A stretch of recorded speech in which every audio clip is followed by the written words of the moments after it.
বাংলাদেশে যদি তারেক জিয়া যদি ক্ষমতায় যেতে পারে, আবার কিন্তু আপনাদের জন্য ফ্যামিলি কার্ডের ব্যবস্থা করেছে। প্রত্যেকটা পরিবারে মহিলাদের জন্য ফ্যামিলি কার্ডের ব্যবস্থা করেছে। এই ফ্যামিলি কার্ডের মাধ্যমে 2500 করে টাকা পাবেন আপনারা প্রতি মাসে। তা আল্লাহ কেন আমাদের বেহেশতে দেবে না? বলেন, আমরা কি ঘুষখোর? আমরা কি লোকের কিছু মেরে খাইছি? আমরা কি কোনো কিছু লোকের খারাপ করেছি? আমি দু একটি কথা বলতে চাই। আপনারা যারা এখানে উপস্থিত হয়েছেন, তারা কি জানেন যে এই যে মেয়েদের লেখাপড়া প্রথমে 10ম শ্রেণী পর্যন্ত বিনামূল্যে বিনা বেতনে লেখাপড়ার সুযোগ কে করে দিয়েছিল? খালেদা জিয়া। তারপরে 10ম শ্রেণী থেকে ম্যাট্রিক পাস করার পরে আবার ইন্টার পর্যন্ত কিন্তু খালেদা জিয়া মেয়েদের লেখাপড়ার সুযোগ করে দিয়েছে ফ্রিতে। দ্বিতীয়ত এই যে বিধবা ভাতা, বয়স্ক ভাতা, এগুলো কি কে করেছে? খালেদা জিয়া। বিগত 17 বছরে 15 বছরে ফ্যাসিস্ট সরকার, শেখ হাসিনা সরকার কিন্তু কোনো দাবিদার না এই সবগুলো। মহিলাদের বিষয়ে যা করার বেগম খালেদা জিয়া করেছে। সেই জন্য বেগম খালেদা জিয়া কখনো মহিলাদেরকে নিয়ে কখনো কোনো কটূক্তি করতে আপনারা টিভিতে দেখেছেন?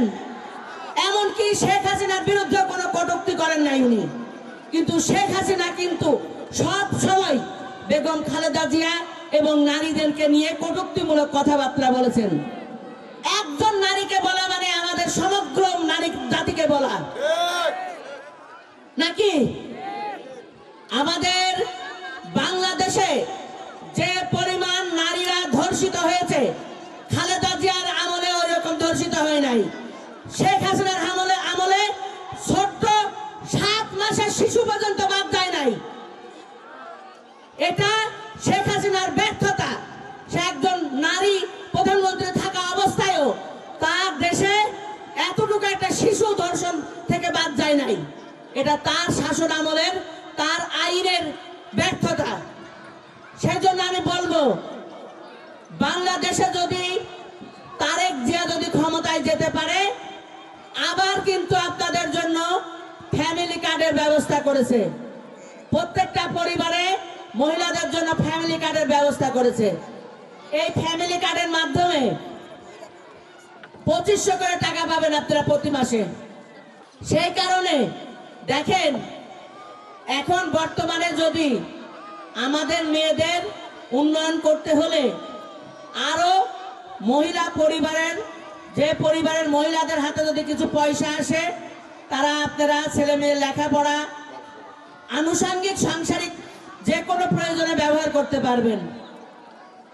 আর একটা কথা আমি বলি,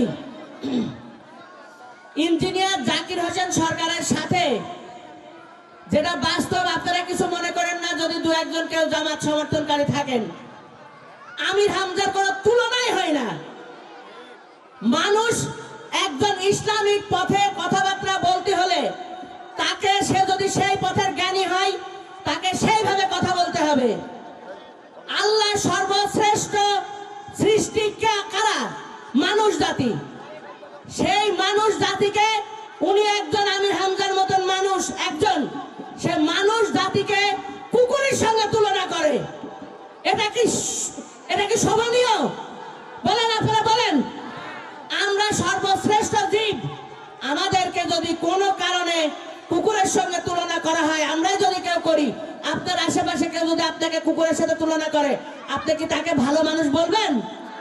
তাহলে তিনি একজন এত বড় যদি নেতাই হয়ে থাকে, ইসলামিক জ্ঞান, এত যদি জ্ঞান গরিমা থাকে, কিভাবে এই ধরনের তুলনা করে? আরাফাত রহমান, খালেদা জিয়া এবং শহীদ জিয়ার ছেলে আরাফাত রহমান, আরাফাতের ময়দান, এর ফজিলত আমরা যতই ইসলামে বিশেষজ্ঞ না হই, আরাফাতের ময়দানের ফজিলত আমরা কম বেশি জানি। সেই আরাফাত রহমানের নাম একটা ফজিলতকে না তুলে ধরে উনি কুকুরের সঙ্গে, কোকো মানুষের নাম, ডাক নাম একটা এমন তেমন হতেই পারে, সেইটা ধরে এইভাবে সে নিজে একজন মিথ্যাচার করে। সে নিজে মুফতি না, ইসলামী একজন ইসলামী চিন্তাবিদ, একজন ইসলামী বক্তা। তিনি বলেছেন যে আমি চ্যালেঞ্জ করছি যে ইসলামী সে মুফতি না, অথচ সে নিজে ইসলামী খেতাব মুফতি খেতাব ব্যবহার করে। সেই জন্য আমরা বলবো, শোনেন মা বোনেরা, আপনাদের উদ্দেশ্যেই বলছি, আমরা কি বলেন তো, আমরা অন্তত কেউ 2 ওয়াক্ত, 3 ওয়াক্ত, 5 ওয়াক্ত সবাই তো কম বেশি নামাজ কালাম করি, নাকি করি না আমরা? তা আল্লাহ কেন আমাদের বেহেশত দেবে না? বলেন, আমরা কি ঘুষখোর? আমরা কি লোকের কিছু মাইরে খাইছি? আমরা কি কোনো কিছু লোকের খারাপ করেছি? অবশ্যই আল্লাহ সৃষ্টি করেছে আমাকে শ্রেষ্ঠ হিসাবে, অবশ্যই আল্লাহর কাছে দাবি করবো, আল্লাহ তুমি আমাদেরকে বেহেশত দিবা। কারণ আমরা মানুষের জন্য কাজ করি, আমরা কোনো মানুষকে মিথ্যা প্রলোভন দেখিয়ে কোরআনে হাত দিয়ে শপথ করাই না। কারণ আজ শপথ করবেন, ভোট দেওয়া পর্যন্ত আমি নাও বাঁচতে পারি, এখন বাড়ি নাও যেতে পারি। সেদিন ইসলামে একজন আমির হামজারি বক্তব্য দিতে দিতে উনি সঙ্গে সঙ্গে ঢলে পড়ে মৃত্যুবরণ করলো। তাহলে উনি নিজেই ভোট দেওয়া পর্যন্ত বাঁচতে পারলেন না, উনি কিভাবে আপনাকে শপথ করাই যে আপনারা ভোট দেওয়ার জন্য শপথ করেন, কোরআন হাত দিয়ে শপথ করেন, আপনারা বেহেশত যাবেন ভোট দিলে? আরে দাড়ি পাল্লা ঠিক থাকলে তো হবে না, বাটখারা ঠিক থাকতে হবে। বাটখারাই ওজনে কম দিলে সেই মাপ কেউ মানে নেয় না। নেন আপনারা, ওজনদার যদি আপনাকে কম দেয় আপনারা মানে নেবেন? বাটখারা আগে ঠিক হতে হবে, আগে নিজে ঠিক হতে হবে, তারপরে নিজের ইমান ভালো থাকলে, নিজের ইমান সঠিক থাকলে অবশ্যই আল্লাহ আমাকে বেহেশত দেবে। কেন বেহেশত দেবে না আল্লাহ? আল্লাহ সৃষ্টি করেছে আমাকে, আল্লাহ কি বলেছেন? আল্লাহ বারবার বলছেন যে আমার বান্দা, ফেরেশতাকে বলে যে দেখো ওর যদি নেকির পাল্লা যদি কম হয়, দেখো তো কোন জায়গা কোন সময় একটু ভালো কাজ কোন জায়গা করেছে, দেখো তো, খুঁজে দেখো। সেখান থেকে দেখে ওটা বলবে যে ওটাকে তুমি 70 গুণ করো, 70 গুণ করে আমার উম্মতের পাল্লায় দাও, নেকির পাল্লায় দাও। কেন আল্লাহ আমাদেরকে বেশ দেবে না? অবশ্যই দেবে। আমরা মনে করি আমরা যারা মুসলিম জাতি, আমরা যারা, আল্লাহ বলেছে যে আমি একজন ব্যক্তির সমস্ত গুনাহ আমি মাফ করার মালিক একমাত্র আমি আল্লাহ। কারণ আমি আল্লাহ, আমি জানি যে ওই ব্যক্তিটা যদি একটা ভালো কাজ করে, সারা জীবন যদি গুনার কাজ করে, আমার কাছে যদি ফরিয়াদ করে, আমার কাছে যদি মাফ চাই, আমি আল্লাহ তাকে মাফ করে বেহেশত দেব।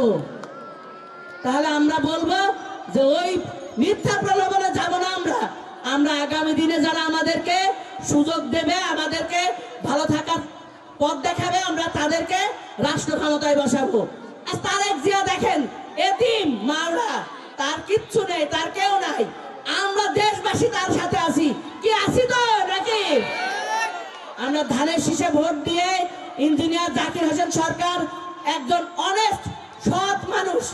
আমরা চাই সৎ মানুষ ক্ষমতায় যাক, যাতে এলাকার রাস্তাঘাট উন্নয়নমূলক কোনো কাজ করতে হলে, আমি একটা রাস্তার রোড করব, আমি যদি কন্ট্রাক্টরের কাছ থেকে যদি 20 লাখ টাকা খাইয়ে নিয়ে আগে কন্ট্রাক্টর ভালো কাজ করবে ওই এলাকায়? আমি যদি 50 লাখ খাইয়ে নি, তাহলে তো আমার আগেই সেখান থেকে টাকা সরে গেল, তাহলে সে ভালো কাজ করতে পারবে না। আর এমপি যদি টাকা না খায়, তাহলে এমপি জোর গলায় বলবে যে তুমি ওই এলাকার চেয়ারম্যান মেম্বার, যদি কাজ ভালো না করো আগামীতে তোমাকে কাজ দেব না। অবশ্যই সেই ভালো কাজ করতে সে বাধ্য হবে। সেই জন্য আমরা বিগত দিনের মতন আমরা কোনো খারাপ নেতা চাই না, আমরা চাই সৎ নেতা। যুগে যুগে আস্তে আস্তে আগামীতে দেশটা আরো ভালো হোক, এই আশা করে। আপনারা কি আমার সাথে একমত? কে ধানের শীষকে আছে এখানে? আছে? ধানের শীষকে এখানে সর্বোচ্চ ভোট পাবে? আমরা এখানে যারা উপস্থিত আছে সবাই কি ধানের শীষ? তাহলে আমি আপনাদের কাছে আবারও ধানের শীষের ভোট চেয়ে, আমাদের মাঝে লীনা জাকির ভাই উপস্থিত আছে, সে কিন্তু দেখেন, আমি তার কথা দু একটি বলেই শেষ করি। সে কিন্তু একজন বিদেশি মানুষ, সে চায়নার দেশের মানুষ, তারপরে জাকির হোসেন সরকারের সাথে বিবাহিত বন্ধন আবদ্ধ হয়ে সে বাংলাদেশের পুত্রবধূ। কিন্তু সে যে পরিমাণে দেখেন পরিশ্রম করছে, এবং একজন নারী কিন্তু বলতে পারে তার স্বামী কতটা ভালো ব্যক্তি। সে কিন্তু সব সময় বলছে যে আমার হাজবেন্ড অনেক ভালো মানুষ, আপনারা আমার হাজবেন্ডকে ধানের শীষে ভোট দেন। তো দেখেন, উনি বেশি বাংলা বলতে পারে না, যতটুকু শিখেছে উনি সেই বাংলাতে আপনাদের কাছে ধানের শীষে ভোট চাবে। আপনারা আপনাদের ভবিষ্যতে জাকির হোসেন সরকার এমপি হলে আপনাদের মহিলাদের কোনো সমস্যা হলে এই এলাকায় যারা বিএনপি আছে, নেতা আছে, তাদের মাধ্যমে আমাদের কাছে যোগাযোগ করবেন। ইনশাল্লাহ আমরা আপনাদের সমস্যাগুলো সমাধান করার চেষ্টা করবো ইনশাল্লাহ।